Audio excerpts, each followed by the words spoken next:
ማሪ እኔ የምልሽ አሁን ከወለድሽ 2 ወር ነሽ? ነው 3 ወር ነው። በቃ አሁን ስራ መጀመር አለብሽ። እንዴት? በቃ እኔ በጣም እየከበደኝ ነው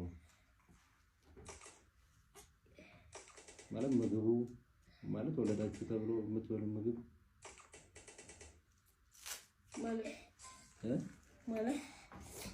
በቃ አሁን ይሄ ሰሃን ማለት ነው በፊት ሻይን ነበር የሚያደርገው የተሻለ አሁን አንቺ ከወለድሽ በኋላ ፌድ አደረገ። ምን ማለት ነው? ምን ማለት ነው? እንዴ በቃ ከባድ ነው እንዴ ወልጄ ብቀመጥ ይሻለኝ ነበር እኮ ማለት ወጥተሽ ብታገዢኝ ደስ ይለኛል። ከሁለት ወር አሁን ፈረንጅ እኮ በአንድ ሳምንት ወጥቶ ነው የሚሰራው። እኔ አበሻ ከየት እንደመጣ አላውቅም። ፈልጌው ነው የተቀመጥኩት። አይኔ ፈለገሽ ሆነ አላልኩም። አሁን እኮ እየወቀስኩሽ እኮ አይደለም ግን በቃ አሁን ለምሳሌ አሁን 2 ዳቦ ነው ያቀረብሽው አይደል? 1 ዳቦ ብታረጊ ይሄ ደግሞ በማከም ብትጠጪው እንዴ በብርጭቆ ይሆነ አንዳንድ ጊዜ ትንሽ ለምን ብታስቢ ወጥቼ ተሮርጬ ነው ማመጣው ይሄን ነገር ስለማቀባረል ስለማቀባረል እንዴ ምን አገናኘው ከማጥባት? አይ እንዴ 1 ዳቦ አሁን ቁርስሽ ነው አይደል? 1 ዳቦ ይበቃሽ። ሻይ ደግሞ በትንሹ አሁን ይሄ አሁን ወተት ምናምን ስትጠጪ በትንሹ ብትጠጪ አለ አንዳንዴ እኮ መተጋገዝ አሪፍ ነው። ጊዜውን ታውቂያለሽ። የምር ነው? ምን ማለት ነው የምር ነው? አይ እኔ አጥሚት ማጣጣም ታውቃለህ? አጥሚት ገንፎም አልበላም ታውቃለህ? ጨጓሬ ነው የሚለው አጥሚት አትጠጪ ግን በቃ አንዳንድ ጊዜ የምትበይውን ነገር የተወሰነ ወይ ደግሞ ትንሽ ወጥተሽ የተወሰነ ነገር ስራ እየሰራሽ ብታገኝ ደስ ይለኛል። ዲጂታሊቲ ነው እንዴ ምን ችግር አለው? ባሎቻቸው ጥሏቸው የሄዱት ልጆቻቸውን ይዘዋል እንዴ ስራ የሚሰሩት? ይሻላል ይሻላል። ልብስ የሚያጥባል አይደል እኮ ይሻላል። ነው እንደምን ያለቀስሽ ነው? አይ ነው አለቅሳለሁ እንዴ እንድታለቅሽ እኮ አይደለም እንደዚህ አልኩሽ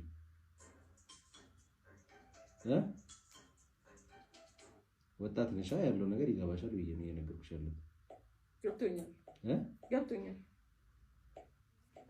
ምን ነው የሚያስለቅስሽ? ኧረ እኔ አላለቀስኩም። ለማለቅሳለሁ ምን ነው የሚያስለቅስሽ? አላለቀስኩም እንዴ 2 ልጅ አለ አይደል? እሱ ወጪ አለ እንደገና አንቺ ተደረበሽ።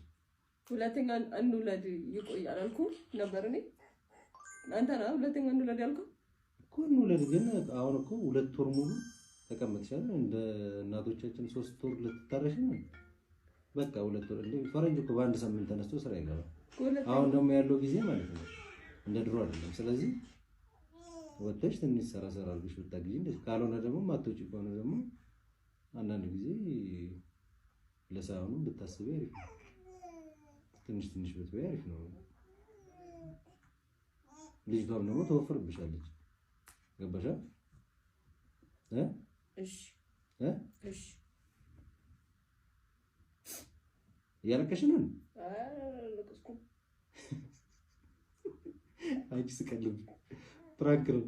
ስሚ ማሪ አንቺ በዚህ ሰዓት የነዚህ የሁለቱ ጥንዶች ቪዲዮ መነጋገሪያ ሆኗል። እነሱ ቪዲዮን ፕራንክ ነው ቢሉም እሱ ግን የተናገረው ነገር ከልቡ ያለውን በፕራንክ ምክንያት በማድረግ ነው የተናገረው የሚል ሀሳብ ከበርካቶች እየቀረበ ይገኛል። ጥንዶቹ ቪዲዮ ላይ እንደሚታየው ከወለደች 2 ወር የሞላትን ባለቤቱን ለምን ወጥተሽ አትሰሪም?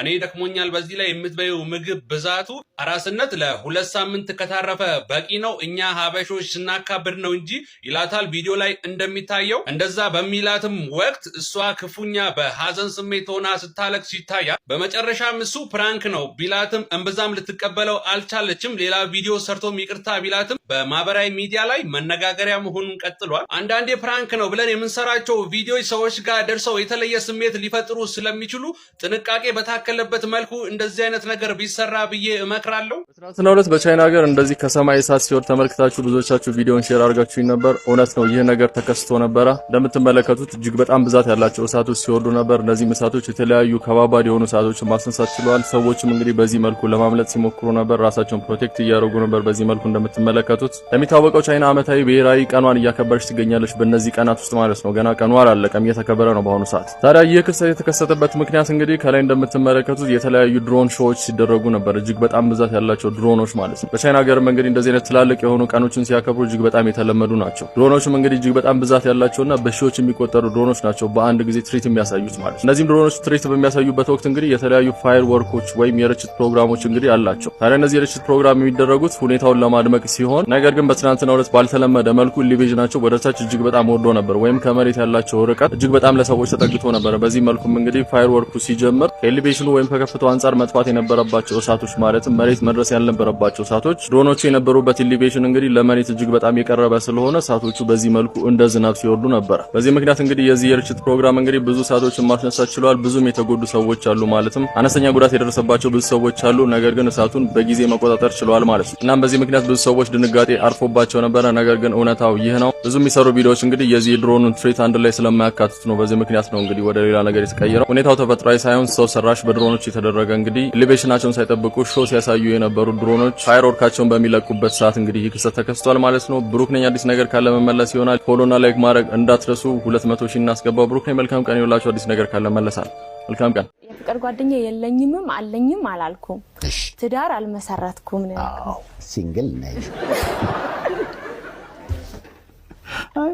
መቼም ያንቺ የውበት ጉዳይ ድሬዳዋ የውብ ሀገር ነው። ኢትዮጵያ በአጠቃላይ እኮ ቆንጆዎች ነን ከኔ ውጭ። ቆንጆም እኮ ፖሊሶች አሉን፣ በጣም የሚያማምሩ አሉን። ግን የኮንስታብል እስከዛሬ ለየት የሚያደርገው ወደ ቲክቶክ መምጣትሽ። ፎሎወር ምን ያላለሽ?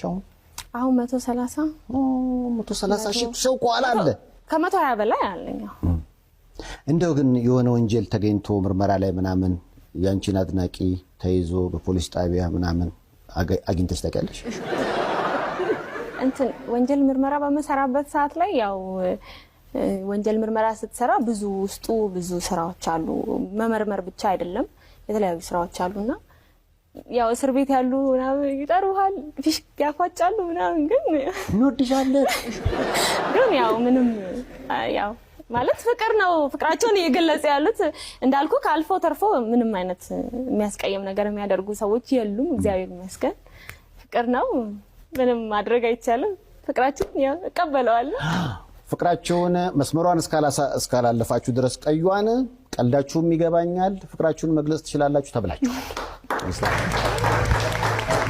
ይህን የምትመለከቱት ልጅ እንግዲህ ከአንገቱ እስከ እፍረተ ገላው ከቀደዱት በኋላ ያለምንም ከልካይ ያለምንም እፍረት የሚፈልጉትን ዕቃ በሙሉ ከውስጥ ወስደው እንኳን ለሰው ልጅ ለኬሻ እንኳን በማይመጥን መልኩ ሰፍተው ነገ እኛ ላይም አይድረስ የምትሉ በብሔር በሃይማኖት በዘር ሳትለያዩ ይህን ቪዲዮ ኮፒ ሊንክ ሼር በማድረግ ለዓለም እናሳውቅ የሁላችንም ጥያቄ ነው። ምክንያቱም ነግ በኔ ነውና። ቅዱስ ጳውሎስ ሆስፒታል እንግዲህ ሬሳውን ለቤተሰቦቹ ሰጥቷል። ቤተሰቦቹም ኧረ እባካችሁ ለልጄ ድምፅ ሁኑልን፣ እያያችሁ አትለፉን ሲሉ በዚህ መልክ ጠይቀዋል። የኢትዮጵያ ልጆች ለልጃችን ድምፅ ሁኑ። እንደገደለው አይታወቅም። እሱ ብቻ አይደለም፣ ከአንገቱ ከቱቦ ከታች እስከ ብልቱ ጋር ሰውነቱ ተቀዶ መላው ጉድ ውስጥ ሰውነቱ ውስጥ ያለው ነገር ሁሉ አውጥቶ ከወሰዱ በኋላ ሬሳውን ራሳቸው ገንዘው ራሳቸው በሳጥን አድርገው ልከውልናል። የሰማችሁት ነው። ልጁ ጨቅላ ህፃን ልጅ ነው። ስራ እንደማንኛውም ሰው ሰርቼ ልለወጥ ብሎ ከቤተሰቡ ይጠፋና ወደ አዲስ አበባ ይጓዛል። አዲስ አበባ ከደረሰ ከጥቂት ወራት በኋላ ተወግቶ ነው የተገኘው። ማን እንደወጋው አይታወቅም። ለምርመራ ጳውሎስ ሆስፒታል ሄዶ ነው እዛ ያለው። ሬሳውን ከዛ ወሰዱ የሚል እንግዲህ ለቤተሰቦቹ ደረሰ። ቤተሰቦቹም የልጃቸው ሬሳ ለመውሰድ ወደ አዲስ አበባ ተጉዘው ከጳውሎስ ሆስፒታል ወስደው ወደ ቤታቸው ተመልሰው እንደማንኛውም ሰው ለመቅበር ሲሉ እናትየው እስካሁን ጠፍቶብኝ ቆይቶ አካሉን እንኳን ሊያ በእናታችሁ ብላ ለምና የልጁን ሬሳ ለእናት ሊያሳዩ ሲከፍቱ ልጁ ከአንገቱ እስከ ፍረተ ገላው ተተርትሮ ተመልሶ ተሰፍቷል። ተወግቶ ሞት የተባለ ልጅ ለምን ኦፕሬሽን ተደረገ ብለው ሲከፍቱት ልጁ ውስጥ ምንም አይነት ሆድቃ የሚባል ልጅን በማለት እንግዲህ ህዝብ ይወቅልን ብለው ወደ አደባባይ አውጥተውታል። እናንተም እያንዳንዳችሁ ሰብአዊነት የሚሰማችሁ ሰላማችሁ ይብዛ።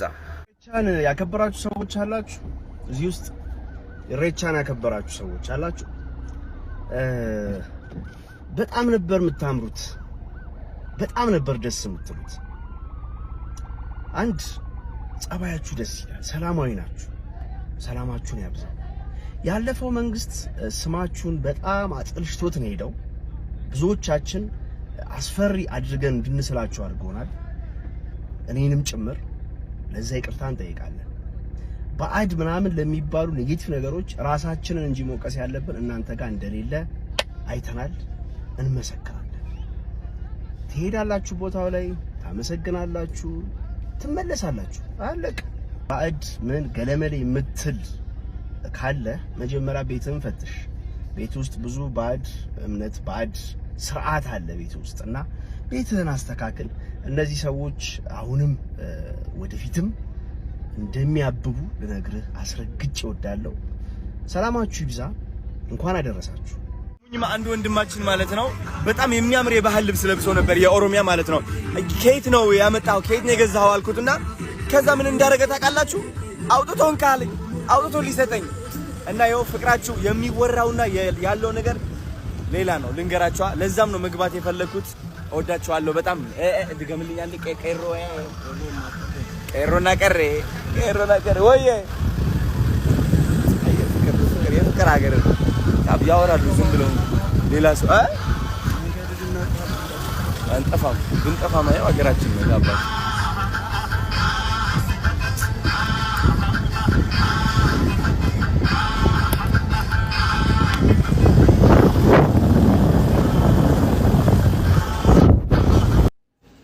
ሰላም ሰላም ሰላም፣ ሰላማችሁ ብዝዝት ይበልልኝ። ይሄን ነገር መናገር እፈልጋለሁ፣ አድርሱልኝ።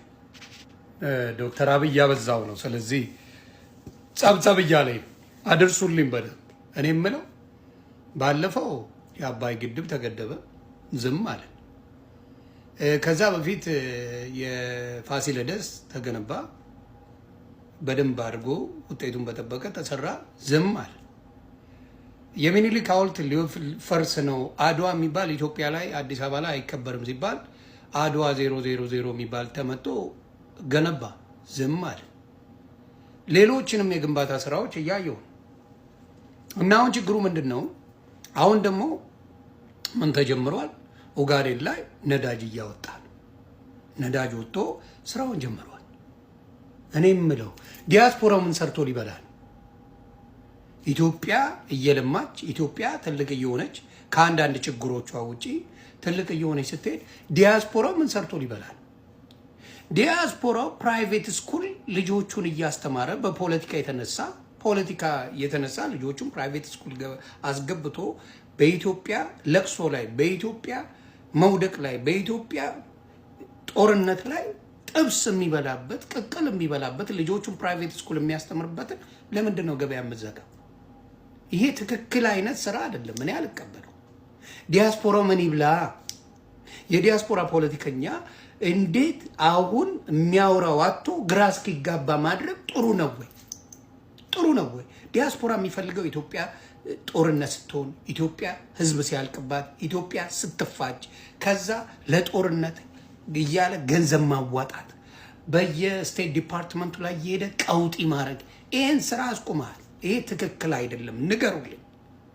ኢትዮጵያ ላይ ጦርነት ይብዛ፣ ዲያስፖራ ደግሞ እየጮኸ ከዛ ይብላበት። አትስማሙ? ይሄን አትስማሙ? አዎ። አሁን እያልኩ ያለሁት ምንድነው? በማየው ነገር ላይ የተሻለ ነገር እየመጣ ስለሆነ ምን ማድረግ ሀቅን እንናገር። ስለ ኦጋዴን ነዳጅ መውጣት የፈለገ ከአብይ ጋር ወይም ከብልጽግና ጋር ጸብ ቢኖር እንዴት ማመስገን ይከብዳል? እንዴት ስለ አባይ መገደው ለቅሶ ትቀመጣለህ? እንዴት ስለ ፋሲለደስ ቆንጆ አድርጎ መሰራት ታኮርፋለህ? እንዴት ባህር ዳር ላይ ትልቅ ድልድይ ሲሰራ ታኮርፋለህ? የአዲስ አበባ ላይ ጽድት እያለ ኮልኮሌ የነበረ ሰፈር ሲያምር እንዴት ትቆጣለህ? አዎ፣ አሁን ገባችሁ አይደለ? ኢትዮጵያውያን ወንድምና እህቶቼ ገባችሁ አይደለ? ዲያስፖራው የሚነግደው በኢትዮጵያውያን ደም ነው። ይሄን እንዳትረሳ። ዲያስፖራ ነጋዴው፣ የፖለቲካ ነጋዴው በኢትዮጵያውያን ደም እሱ ልጁን ፕራይቬት ስኩል ይልካል። ጽድት ያለ መኪና፣ ጽድት ያለ ህይወት አለው። አንተ እዛ ታለቅሳለህ። ሆስፒታል አሰርቶላል ዲያስፖራ፣ ትምህርት ቤት ከፍቶላል ዲያስፖራ። ፖለቲከኛው ነው ማውራ የሚያደርገው ነገር አለ የለም። ስለዚህ አሁንም ኢትዮጵያውያን ሰላምን፣ ፍቅር ተጠርቷል። ሌሎቹ ፋኖ እንነጋገር፣ በጠረጴዛ ዙሪያ ቁጭ ብለን ሐሳባችንን እንግለጽ፣ እንወያይ ተብሏል። ለጥሪ ተደጋጋሚ ቢደረግ የሚያገኙት ገቢ ስለሚበልጥባቸው ይህንን አይፈልጉም። አሁንም እኔ በአማራ ክልል ላይ ያለውን ነገር ደጋፊ አይደለሁም። ነገሮች ቢስተካከሉ፣ ነገሮች ወደ ቀና መስመር ቢሄዱ፣ ፋኖ ከብልጽግና ጋር ውይይት አድርጎ ችግር አለ የሚለውን ተናግሮ የሚመጣበትን ነገር ቢፈጠር መልካም ነው እላለሁ። ስለዚህ በዚህ አጋጣሚ ችግር አለብኝ ያልኩት ችግር የለብኝም። አቢቹ አሁን እየሰራ ያለው ነገር በጣም በጣም በጣም የሚያስገርም ከነ ችግሩ ከኑሮ ውድነት በስተቀር ከነ ችግሩ ኢትዮጵያ ላይ ጥሩ ነገሮች እያየው ስለሆነ ኢትዮጵያ ሰላምሽ ይብዛ ነው የምለው። ጦርነት ይቁም። ጦርነት የምትጎስሙ ሰዎች ሂዱ፣ ወጪ ትቻላላችሁ፣ ሂዱ ራሳችሁ።